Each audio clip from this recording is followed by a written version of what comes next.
Early in the morning on Sunday the 26th of August 1979, an active service unit of the Provisional IRA arrived at the small fishing village of Mullaghmore in the Republic of Ireland.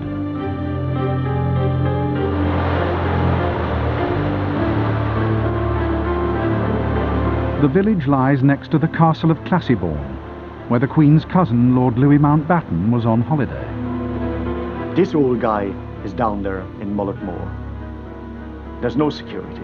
It's a real dawdle. The unit's task, to assassinate the British grandee by placing a bomb on his boat. At exactly the same time, the IRA were putting the finishing touches to the second half of its unprecedented double spectacular. A massive bomb attack on an army convoy just outside Warren Point at Narrowwater Castle. The parachute regiment were going to get hit. It wasn't a matter of where, it was more a matter of when. This is the story of the day Mountbatten died, a day that dramatically intensified the bitter conflict and entrenched attitudes on either side for years to come. It tells how the IRA planned the deadly attacks. It names the men responsible and follows the faltering police investigations. How do you explain traces of explosives on your clothing? Never before had the royal family suffered such a loss. Never during the Troubles had so many soldiers died in a single attack.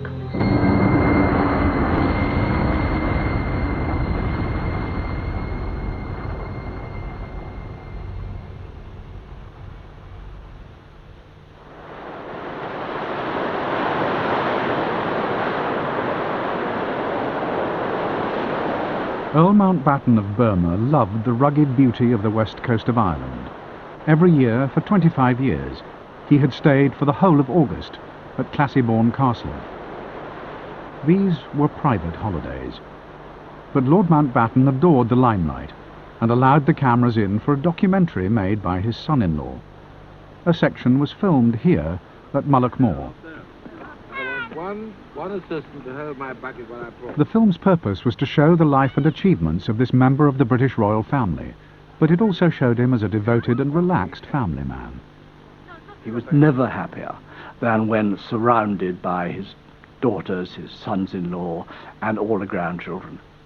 It was symbolic. It was messing about in boats. It was toddling around in rocks and the beaches.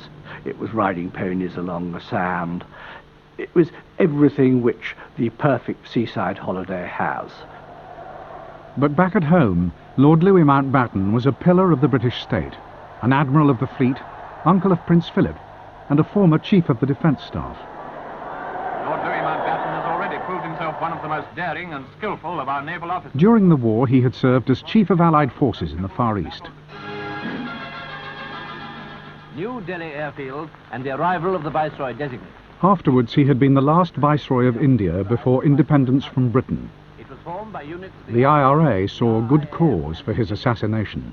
It seems that Mountbatten was targeted because he had a certain public profile, and it would send a strong message out to the British government that members of the British ruling class who wanted to come over and holiday in Ireland could be targeted and killed very, very easily, and this was a risk that they would face while they continued to prosecute their war in Ireland.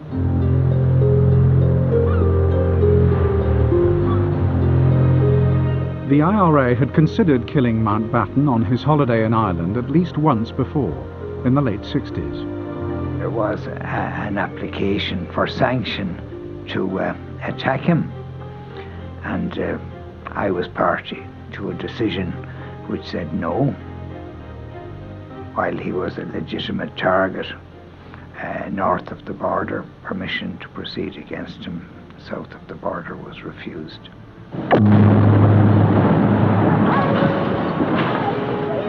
But by 1979, as the troubles in Northern Ireland had intensified, the IRA decided that the time had come to risk attacking Mountbatten in the south. Any police vehicle that drives through these areas runs the gauntlet of stones hurled. Today saw another sustained bout of coordinated hijacking with enough to clear the burning vehicles and came under a shower of stones and bottles from a group of teenagers. They had to fire several rounds of plastic bullets before they withdrew. The army say they're marking the 8th anniversary of the introduction of internment. But the hijackers and rioters are often less than 10 years old, many of them not even born at the time British troops had been in Ulster for 10 years. Over 1,000 people on all sides had died in the Troubles. Many parts of the Catholic community in the north were in open revolt. Riots were commonplace. Bombs and shootings, everyday events. The British Army was under tremendous pressure, and its troops were always a prime target. In late August 1979, a group of raw young members of the Parachute Regiment arrived in Ulster for the first time. Paul Burns was in A Company, 2nd Battalion, the Parachute Regiment. I'd had 6 months in Berlin at the end of a 2-year tour. The emphasis was all during that time on preparation for going to Ireland. So I was just excited to be going on to another element of the job. That's what I'd been trained for. I was there with my friends and I was going to have a good time. Anthony Wood was another young para who had just said goodbye to his mother. I looked at him because I hadn't seen him for quite a while he was in Germany, you see. I thought, gosh, you're growing up, you know, you're a man. And I said, oh, Tony, let me come to the station with you to wave you off. He said, no, I'm going to have you there crying and bawling. So he just got in the car and I bent in to kiss him. And I said, I'm very worried. I don't think I'm going to see you again. And he said, look, Mother, he says, if I'm going to go, I'm going to go like that. I won't know about it.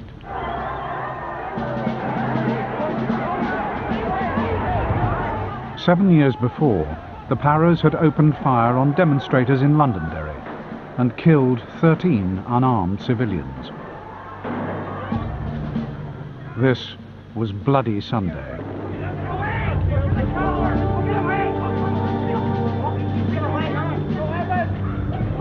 The Paras had become one of the most hated regiments in Northern Ireland, and ever since, in the Republican movement, there had been a thirst for revenge. Paratroopers are always the boogeyman in respect to British troops in Ireland, the Emmons and the SAS. And so when you take out paratroopers or take out SAS, then it's cream on the cake.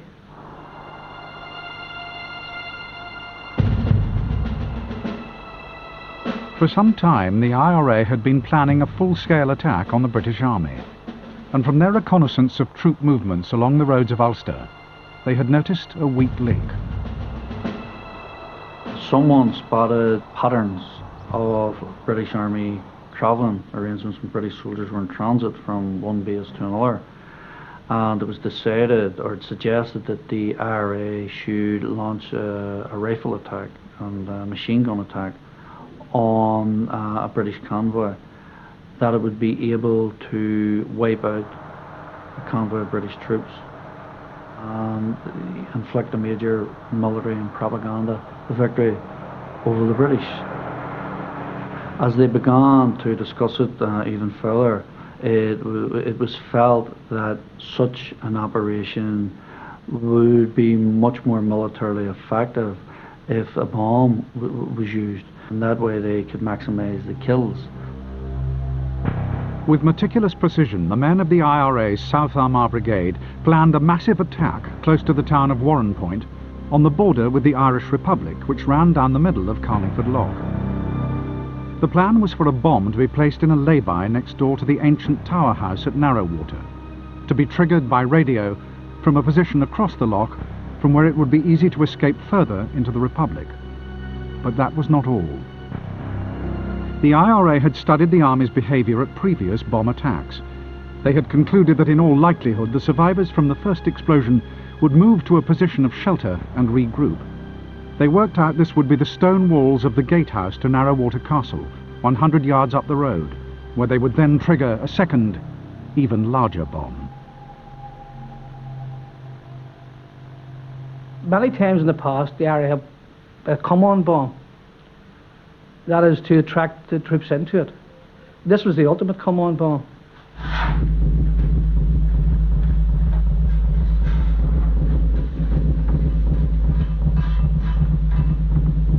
On Sunday afternoon, the IRA packed milk churns with 1,000 pounds of explosive for the two bombs. The bombs were made of a mixture of ammonium nitrate fertilizer and diesel fuel, with an explosive detonator.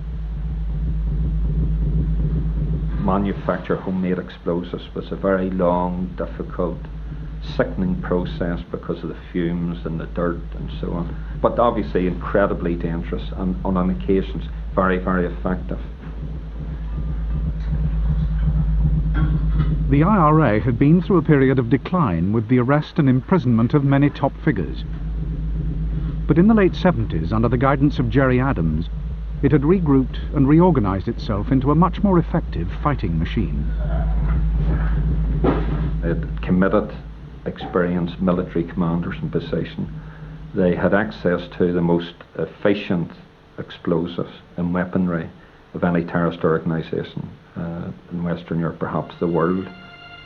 To mount a devastating double attack, one at Warren Point in Northern Ireland and the other against Lord Louis Mountbatten at Mullaghmore on the west coast of Southern Ireland, required logistical and technical skill. In November 1978, a senior army officer had produced a top-secret report which was later stolen and published by the IRA.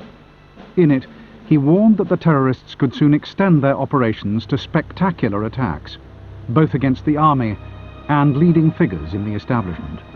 With his great nephew at his right shoulder, Earl Mountbatten of Burma rides onto horse guard. At 79, it was felt that Mountbatten was too old to be considered a significant security risk. He was a living national treasure who had long ceased to have any active political role, and who was seen mainly at ceremonial occasions, like the trooping of the colour. I felt frightfully proud on behalf of the lifeguards, and I felt very proud to be privileged to take the salute. Mountbatten, from the point of view of the IRA, was an obvious target just because he was such an unlikely target. He was a peripheral member of the royal family and so did not carry with him a degree of security which the Queen, Duke of Edinburgh, the Prince of Wales would have done.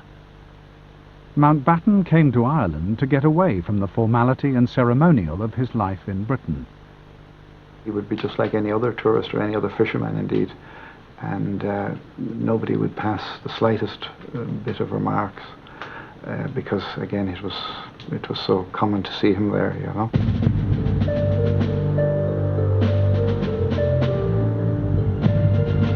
But even at Mullaghmore, in his remote castle, Mountbatten could not escape from the world of politics and the troubles of Ireland. That Sunday, 25 years ago, unknown to him, his every move was being watched by the IRA. He had checked with the security services whether it was safe to continue his holidays in Ireland.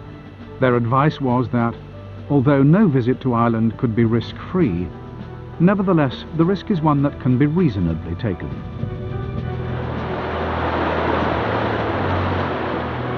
Whenever Mountbatten was in Ireland, the Garda, the Irish police, supplied a bodyguard for him at Classieborne. 2 armed detectives were always on duty.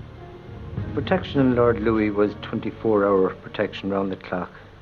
Everything that he did, we were there. At Mullaghmore Harbour, security was not so tight. Mountbatten's boat, Shadow 5, was not guarded, and it was very hard to miss.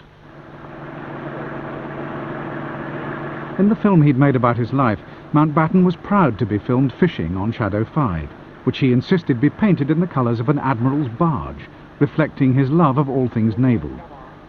It was a conspicuous target. But you couldn't get that paint anywhere else. I mean, that had gone off the market. So that's why it was a very distinctive green, because it was just exclusive now to him.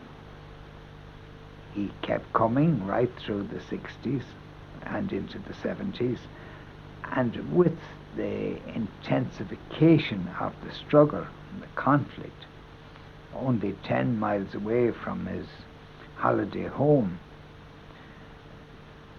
I do think it was very wrong-headed of him for his own security.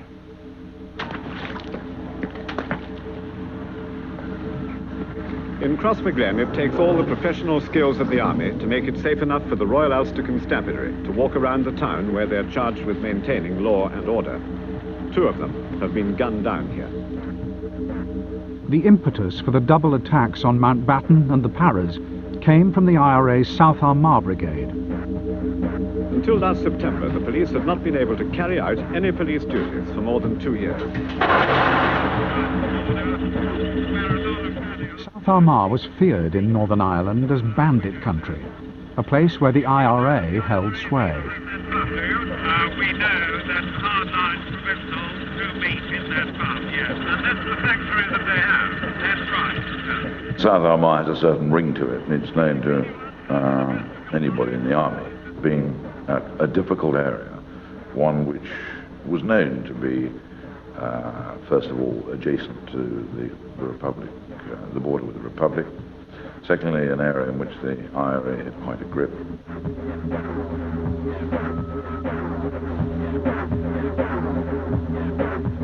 The IRA in South Armagh were masters of the radio control bomb. Using TV repair shops throughout Ireland as cover, they had developed and extended the range of their radio-controlled detonators. This enhanced technology was vital to the IRA's plans for the 2 attacks on Mountbatten and the Paras. By 76, 77, 78, it was obvious that they had developed the process to a degree of sophistication that actually probably made them to the fore in the world terrorism, and it was frightening. These radio-controlled devices were so dangerous that the army set up a special weapons intelligence unit to fight back. From the mid-1970s onwards, the developments in radio-controlled devices were very problematic for the government and for the armed forces. This was particularly because the countermeasures that were required were quite expensive to develop. How's it going? Close it behind you.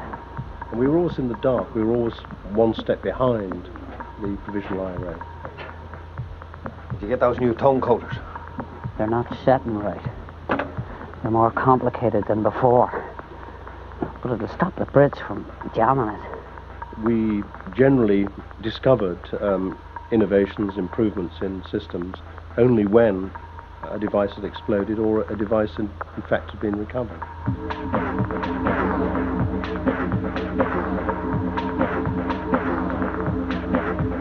The security forces were building a network of radio stations to try to find and then jam the signals that set the bombs off. But in 1979, they could not detect them all. At Mullaghmore and Warren Point, the bomb makers would have the edge.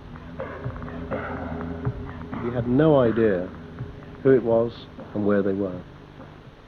And it was an impossible position to be in because we had so little information to go on. Less than 24 hours before the Warren Point ambush, the IRA unit from South Armagh armed their milk-churn bombs.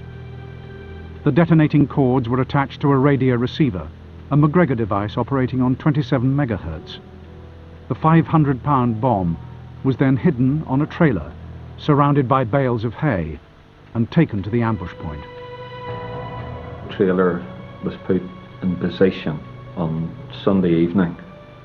A number of witnesses saw the trailer in place. No one really saw it being put into position, and it sat there overnight.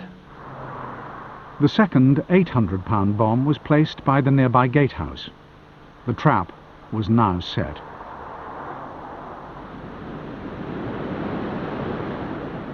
At the same time, the IRA's unit targeting Mountbatten waited for nightfall.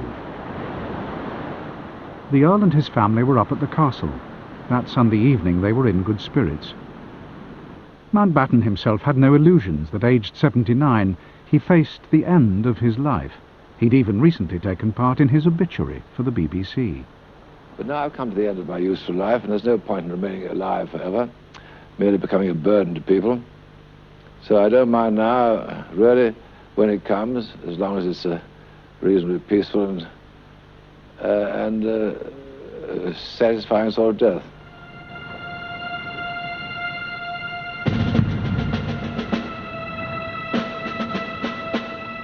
As darkness fell, while Mountbatten was up at the castle, 2 IRA men were down at the harbour, one keeping a lookout, while the other planted the device.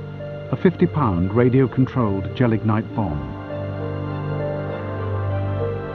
Although the cabin of the 29-foot boat was locked, the engine compartments at the back of the boat were open. It was here that the bomb was placed. While the IRA were placing the bomb, Mountbatten's bodyguards were all at the castle, looking after the man, not his boat. No problem getting onto the boat at all. Down a small ladder across my boat, she was moored on the outside, and you could have lifted the engine hatch cover. You could have opened the battery box. Any part of that area was absolutely no problem at all.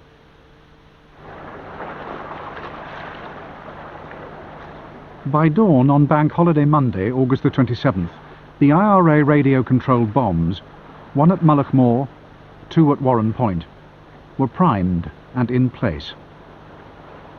The morning of the 27th was fine and clear. At 9:15, Lord Mountbatten came out of Classybourne to speak with his bodyguard. He approached me anyhow, we had a brief conversation, and he had just had breakfast and that. And he told me that he and his party would be going out later on that morning on Shadow 5 to visit the lobster pots and that, and do a wee bit of sailing. That year, Mountbatten employed a 15-year-old boy to look after his boat, Paul Maxwell. Rodney Lomax approached me one day and he said that the Mountbattens were looking for somebody to look after the boat, and he asked me if Paul would be interested, and I said yes, I'm sure he would. They wanted somebody to pump it out, put the cushions out in the morning, prepare the fishing tackle, and then tidy the boat up at night and remoor it and wash it down. And Paul was loving it. He was elated, really, to have a chance to go out in the boat and look after it. At 11:15, Mountbatten and his party boarded Shadow 5. 15 minutes later, the boat, with Mountbatten at the wheel, slipped its moorings and headed into the bay. There were 6 other people aboard, including 3 children, 2 of Mountbatten's grandchildren, Nicholas and Timothy Knatchbull, and Paul Maxwell. After I'd had my breakfast, I went down to the village to buy a paper, and I saw him in the boat on the other side of the harbour, and I waved at him and he waved back. Mountbatten's police bodyguard was keeping a lookout from the shore. They turned round, set sail very slowly out of the harbour. I got into the trucker and kept the movements of Shadow 5 and his party under observation. Also watching was the IRA's button man, armed with a radio-controlled detonator, to set off the bomb hidden on the boat. In about 5 minutes, they came to a little inlet where the lobster pots were. At that precise moment, the button man pressed the trigger that detonated the bomb.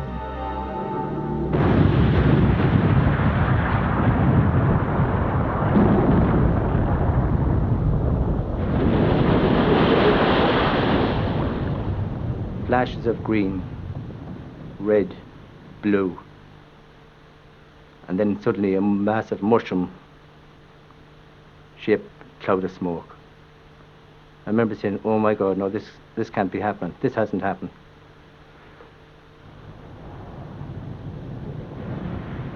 I was sitting out at the back of the cottage reading the paper when I heard the explosion, and I seemed to know what it was. And I got into the car and drove down to the headland, to where I thought the boat would be approximately by that time, because I knew he'd just gone out after I had left, and I knew he would be probably opposite the headland at that point in the boat. This is BBC Radio News. Lord Mountbatten of Burma has been killed by an explosion on his yacht off the west coast of the Irish Republic. There's a stunned silence about this small, picturesque village which sprawls along the side of a hill. Local people say the yacht was about 100 yards from the shore when there was a massive explosion, throwing everyone on board into the sea. 15-year-old Paul Maxwell was standing on top of the bomb when it went off. Mountbatten was blown unconscious into the water. He drowned. 14-year-old Nicholas Knatchbull was killed by the blast, and his grandmother, Lady Brabourne, died later of her injuries. When we arrived there, They were lifting the last of the people who had been injured and people who had been killed on board boats that were in the vicinity at the particular time of the explosion. What was the state of Lord Mountbatten's boat? Well, it was non-existent. It was just in very small pieces. It's just blown to small bits. I knew everybody on board the boats, knew what they looked like, so I was able to identify the remains as they were brought ashore, and Paul was one of the first casualties actually taken on shore, and I recognised that straight away. You know, the first thing that occurs to you is he really dead? And I felt his body. It was still warm, so I'm sorry. It's very difficult to talk about it. But his body was still warm, and I thought for a while he might be still alive, but he clearly wasn't. But you know the way you hope these things.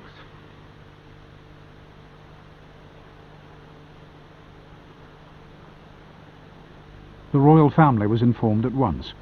The Prince of Wales had been abroad. He rushed back to Britain. I think Mountbatten's death came as a horrifying shock to the Prince of Wales, because he'd built up this very special relationship. He had said only a few months before in a letter how I cannot think how I should ever manage if you were to be unkind enough to die. And now suddenly it had happened. Shock and a sense of humiliation lay over this place today, for just here died perhaps the most distinguished and most honoured British victim in the history of the Irish Troubles. The task of this... This was the most devastating bomb in the Republic for over 50 years. News of the outrage quickly spread through the army in Northern Ireland. And of course it went round like wildfire. Huge sense of shock and anger at the bravado which had been displayed and the nature of the casualties. But the horror was not over yet. Early in the afternoon that same Bank Holiday Monday, 2 IRA men took up position overlooking the Warren Point bombs, waiting to detonate them the moment an army convoy passed. At 3 o'clock, 3 hours after the Mountbatten bomb, A Troop, 2nd Parachute Battalion, left their base at Ballykinler, en route for Newry. They were about to start their tour of duty, patrolling the bandit country of South Armagh. There were 30 men in the convoy. Paul Burns was one of them. It was his first patrol. We were all sort of apprehensive anyway, and excited about being able to go and do what we've been trained for. Crack was good. The weather was fantastic. Bank holiday. Messing about with the vehicles behind us, you know, making faces, etc. Just everything was tickety-boo. As the convoy came along the dual carriageway, it approached the hay trailer parked in the lay-by. At 4:40 p.m, the 2 IRA men waiting on the south side of the river spotted the convoy approaching.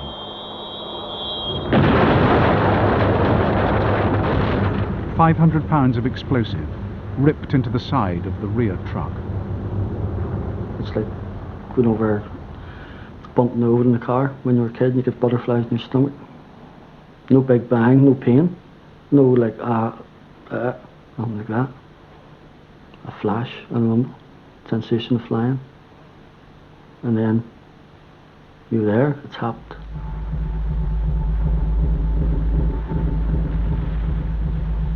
The rear truck in the convoy had caught the full blast of the explosion. It was blown right across onto the far side of the carriageway.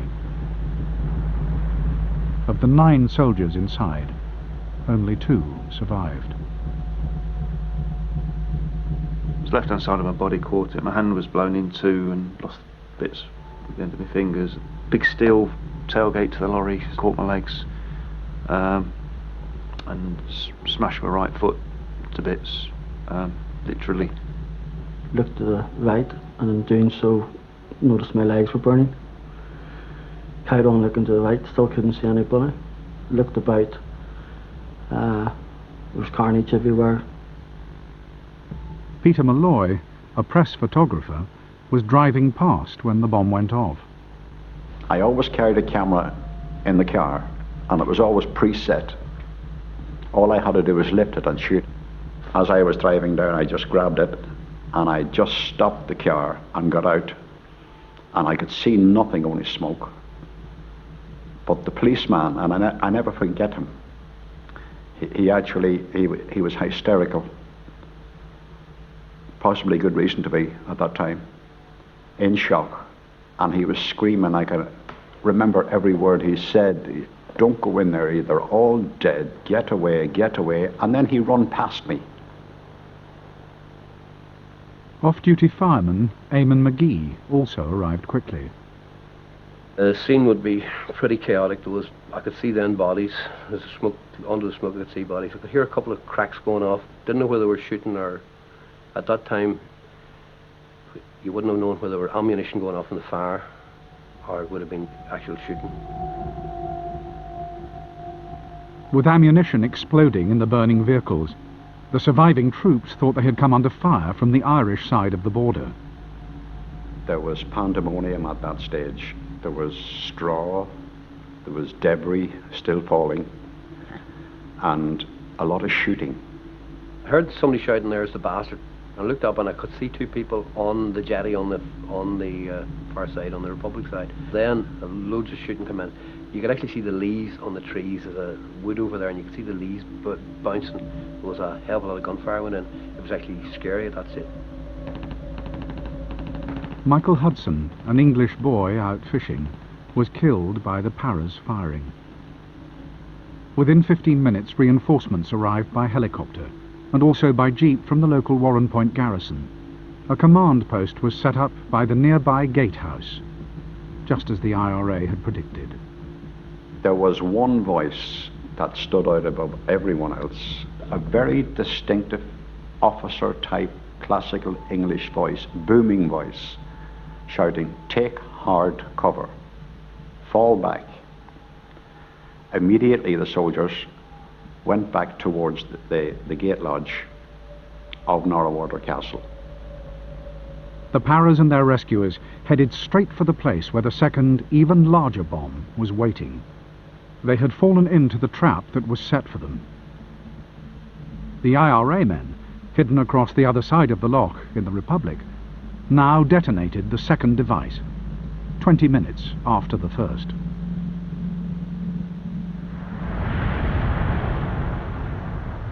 There seems to be like a calm, and you feel like a hush, like a wind. You don't hear the bang right away. You see the debris, and then you hear it's ear piercing, you know. I knew what it was, and I was quite close to the truck, so I just rolled under it. I just fell down and rolled onto the truck.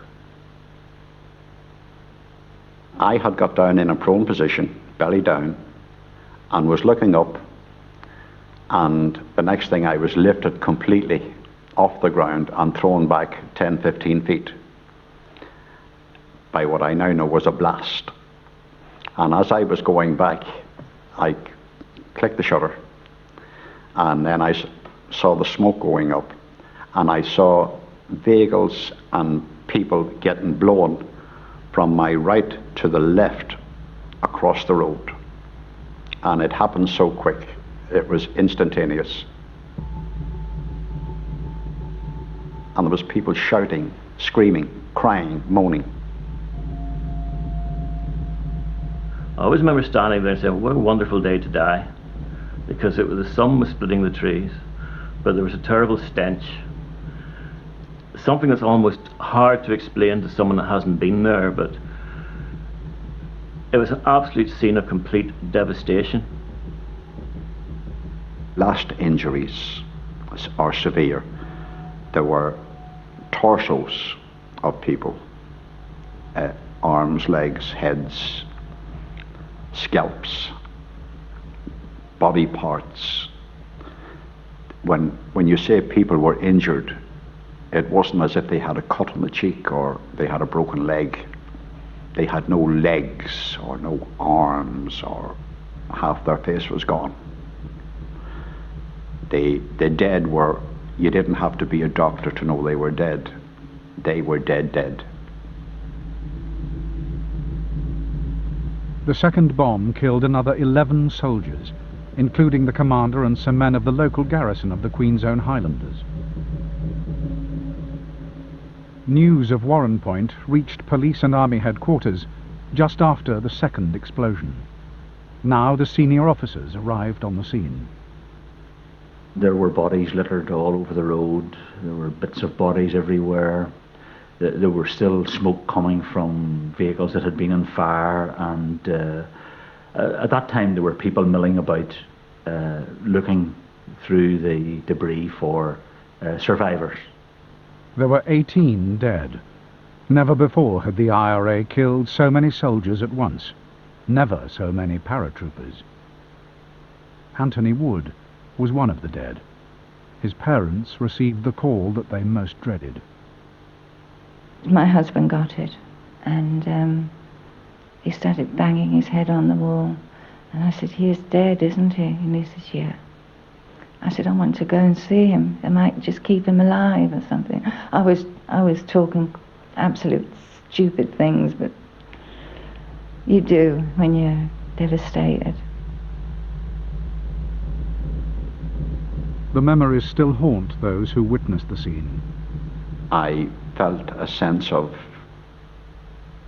just desolation. I never took a picture after that in my life. That was 1979. But it gives you true value of human life when you see it in plastic bags, like something out of a butcher's shop. Religion goes out the window. I won't say that I've ever been religious, but I think if anybody has been religious and goes into a situation like that, you certainly lose your religion. Picking up bodies from nearby trees and the river. One is still officially listed as missing. This afternoon... For the terrorists, the massacre of the Paras and the killing of Mountbatten in a single day was a great coup. Warren Point, in particular, demonstrated their new skill. It raised morale throughout the organization. Every hour on the hour, the number of casualties was increasing and increasing, and so on. So I suppose the second operation took over from the first one in my mind. By the following day, when it was confirmed, there was a feeling of exhilaration. RA volunteers and the H block on which I was in were, to put it very bluntly, were delighted, exhilarated, over the moon that their volunteer comrades on the outside had punished the British state for the war crime that it had committed on Bloody Sunday.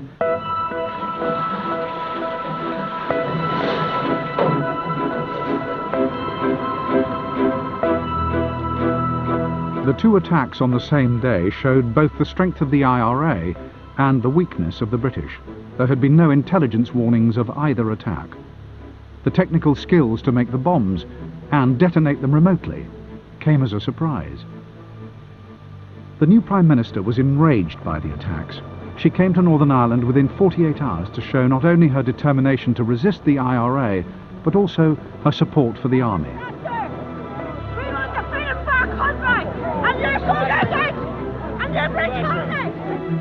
Already a determined foe of the terrorists, Mrs. Thatcher now became their implacable and unyielding enemy. Like the others buried today, he received full military honours from the Parachute Regiment. The mood in Britain was one of absolute outrage and shock. There was intense public pressure to get the bombers. But the two investigations into Mountbatten and Warren Point were to follow very different paths.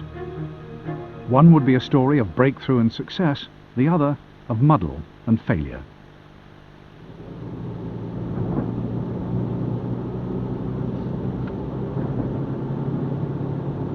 In the Republic of Ireland, By a stroke of luck, the police had picked up 2 men at a routine anti-terrorist checkpoint shortly before the bomb that killed Mountbatten went off. Jesus. Quiet now.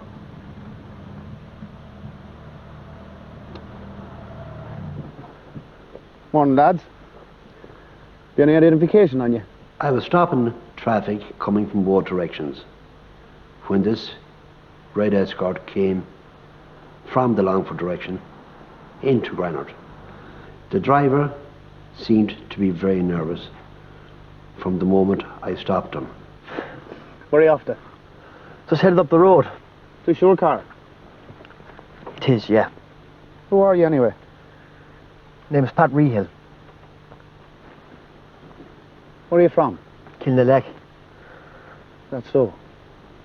The driver, this man, he seemed to lose full control of himself. I didn't know what was wrong. I didn't know him. I just knew that there had to be something wrong with him. Right, you. I want to see in your boot. You stay where you are.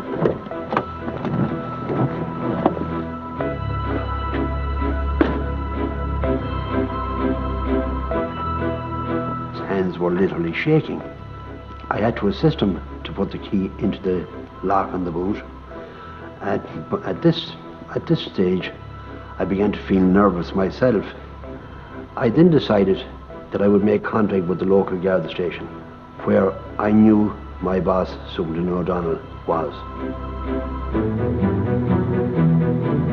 The men were, in fact, Francis McGurl, a local man with known Republican links, and Thomas McMahon, who was one of the organisation's most experienced bombers. He came from the IRA's heartland, South Armagh. Anyone that ever spoke of Thomas McMahon that I knew spoke of him with great respect. Thomas McMahon was a revered character within the Republican movement. At the local Garda station, the men were questioned about their movements. Deliberately, no mention was made of the bomb on Mountbatten's boat. Thomas McMahon was a tough man to interview. He came across to me as intelligent, astute, and in complete control of the situation. He was a man that would be given the orders. I put it to you that way. I don't give a fuck what you put to me. Well then tell me, what were you doing? I left home about 6 o'clock. I went out the road looking for a lift. I got a lift in a Cortina from a man going to Navan. I got another lift, and I arrived in Mullingar about 10 p.m. And then? I went to a woman's house out the Longford Road, who lives alone. And then what? I remained there until 8:30 on the 27th. Who was the woman you spent the night with? You don't need to know that. McMahon was a typical IRA suspect. He stonewalled, and there was no comment for most of the interview. Look, I don't mind you staying there, Cash. Francis McGurl, the other suspect, was the younger of the two, nervous and obviously weaker.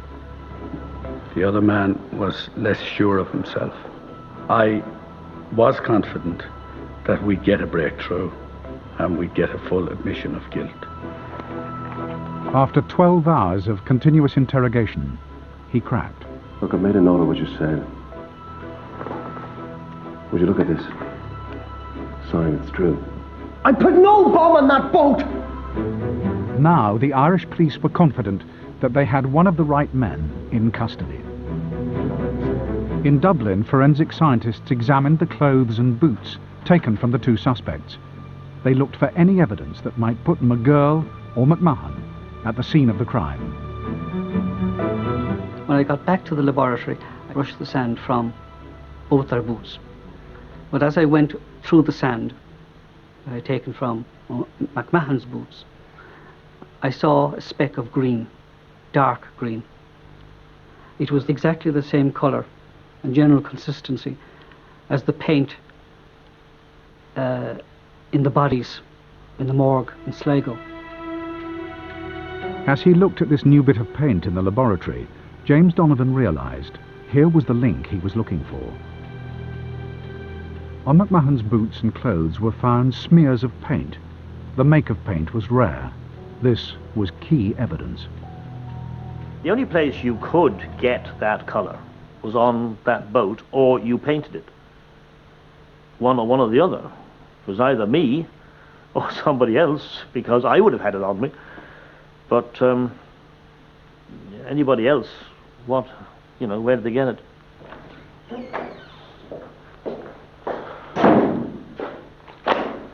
How'd you explain the sand we found and the paint on your clothes? I had nothing to do with it. How do you explain the traces of explosives found in your clothing? I had nothing to do with it. Did you plant the bomb on Lord Mountbatten's boat? No. The forensic breakthrough meant that Thomas McMahon's repeated denials counted for nothing. There was hard evidence that put him on Mountbatten's boat. The Irish police were confident they had the men who'd planted the bomb. Now they could charge them, and the due process would begin. By contrast, the Warren Point investigation was hamstrung from the start. The bombs went off in Northern Ireland, but they'd been detonated from the south. The water at the Narrow Water actually divides Northern Ireland from the Republic of Ireland. It was obvious that the Republic of Ireland was going to be an important source of intelligence. On the northern side, the Royal Ulster Constabulary had been combing through the wreckage since the day of the bomb. The forensic scientists gave instructions that if any searcher, be it police or army, found anything at all, that they weren't to disturb it. It was photographed, the forensic scientist was consulted, and he decided what was to be done with it. Even the dust and rubble was taken away. The RUC sieved 30 tons of it through by hand, in the hope that something would indicate what sort of bombs were used, even who had made them. The first results were encouraging. The forensic scientists could state emphatically that this originated from South Armagh, that the components that were used in that were common with the components that the South Armagh people had been using over the preceding 18 months. So that was a great starting factor. Initially, there was good news from the south as well. 2 men had been stopped by the Irish police, leaving the scene minutes after the second bomb went off. They were Joe Brennan and Brendan Burns, well-known members of the Provisional IRA and associates of one of the Mountbatten bombers. Burns in particular was a known IRA bomber who was a personal friend of McMahon. So we felt that here is a connection between Narrow Water and Mullaghmore, the murder of Lord Mountbatten, and we thought that this is really the breakthrough that we need for Warren Point. The Irish police, as with the Mountbatten suspects, sent the clothes of Joe Brennan and Brendan Burns to the Dublin Forensics Lab. There, James Donovan looked for anything that might link them to the scene of the crime. He found pieces of plant material. They indicated that they were lying down on the same variety of material, vegetation material, as was present in this vantage or lookout point where people had to be in order to detonate the bomb. I have no doubt in my mind that Brennan and Burns were the bombers at Warren Point which killed the 18 soldiers. But despite the evidence against them, the case was stalling. In January 1980, the RUC's Chief Inspector, Eric Anderson, went to Dublin to try to pursue the case. But he was unable to make any progress for what he and his colleagues believed to be political reasons. They said they would not be re-interviewing, that it was a decision made at the highest level of government.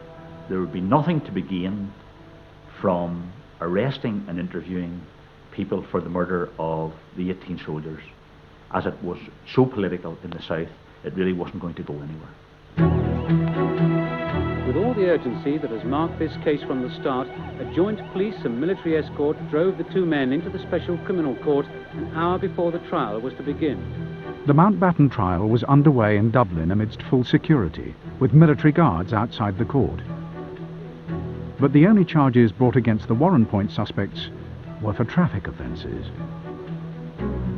The Irish government has always insisted there was nothing political about this. There was simply insufficient evidence to charge Burns and Brennan with the bombings. But RUC Chief Inspector Anderson felt differently. He came up with an extraordinary plan to get the Warrenpoint suspects Brendan Burns and Joe Brennan into custody in Northern Ireland. With the help of the British Army, he decided to snatch them. We were given information that Brennan and Burns were due to appear at Dundalk Court on the 17th of October on the motoring offences relating to the getaway motorbike. I thought, a breakthrough at last, after all the hard work, 140 tonne of rubble, hard work for weeks on end, not going home. I thought, oh yes, we've really made this. In order to cut their journey short to the court, they needed to go through a small corridor of Northern Ireland, roughly about 700 yards long. Could we put a covert operation in at the beginning of it and at the end of it, and catch them as they're going through? I thought, this must be the day that we strike it lucky. But the operation went terribly wrong. The army lookout fell asleep. The rest of the patrol got no warning that the IRA men were about to drive through. Back on the south side of the border, the IRA added insult to injury. They stopped the car and they gave them the fingers and shouted things at them, and then drove on to Dundalk. And that was the last we ever seen of them. The fact that we missed it actually meant that we lost the two main culprits, and really and truly the devastation caused by that in later years, one could not even measure.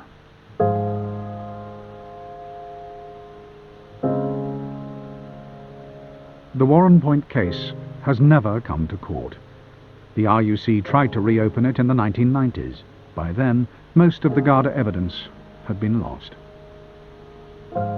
Joe Brennan, the Warrenpoint suspect, stayed free until 1994, when he was convicted for a mortar attack on an army watchtower. He was released under the Good Friday Agreement.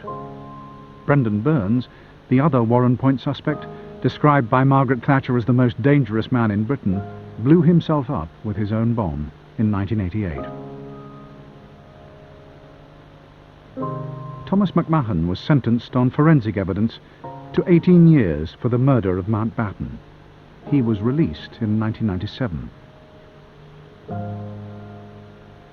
Despite cracking under interrogation, Francis McGurl, McMahon's alleged accomplice, was acquitted in 1980. He was crushed to death by a tractor 15 years later. The third man at Mullaghmore who detonated the Mountbatten bomb has never been found. Mountbatten's last parade was conducted with the precision he would have expected on such a great occasion. Burma, India, the United States, France and Canada joined Britain in providing an escort for the naval gun carriage. Lord Louis Mountbatten was buried in England on the 5th of September 1979 with all the honour of a state funeral. Not since the death of Winston Churchill had there been public mourning on this scale. They go down to the sea in ships and occupy their business in great waters. These men see the works of the Lord and his wonders in the deep. I hope people won't cry. They must remember that all my life I've enjoyed a joke, I've enjoyed the fun of life, and I'm going to enjoy the fun of dying, and I'm only sorry I won't be there to see the fun of the funeral. Inevitably, the assassination of this revered member of the royal family and the pomp of his burial tended to overshadow the Warrenpoint bomb. While at the time Gerry Adams claimed that the assassination had achieved its purpose and said people started paying attention to what was happening in Ireland, Some former members of the IRA now view the killing with ambivalence. Internationally, Mountbatten was not perceived as some sort of tyrant over persecuting the Irish people. I think he was perceived as an octogenarian out fishing on a boat, and that a group of people had crept up on him and taken his life, along with the lives of children and innocent civilians on board the vessel on which he was travelling.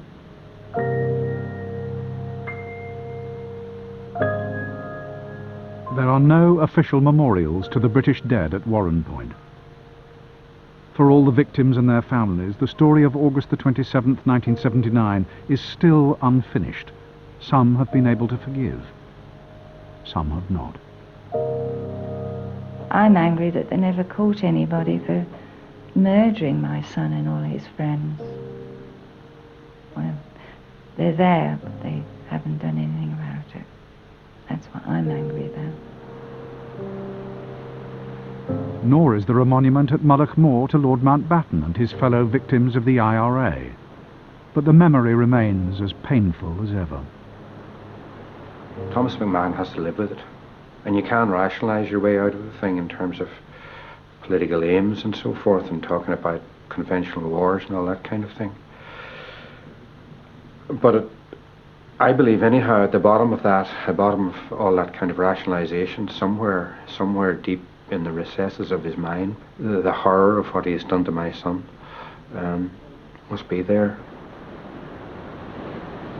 We have the most beautiful island in the world here. It's glorious, but there's not 1 acre of this land worth the blood of one man.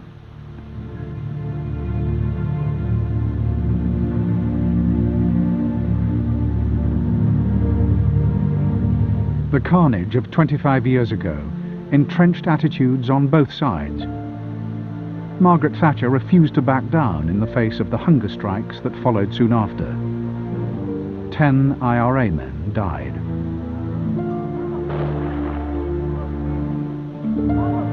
The terror campaign intensified, and there were further massive bomb attacks. At Brighton in 1984, the IRA nearly succeeded in killing the Prime Minister. In 1998, following the Good Friday Agreement, the IRA declared a ceasefire that still holds. For some former IRA volunteers, it makes the 27th of August 1979 all the more pointless. If we thought it would have changed the idea of the British remaining in Ireland, this would have stopped the will of the British people in respect to the cost of British lives, then it didn't. They're still in our country. So, at the end of it all, it really changed nothing except killing a lot of people.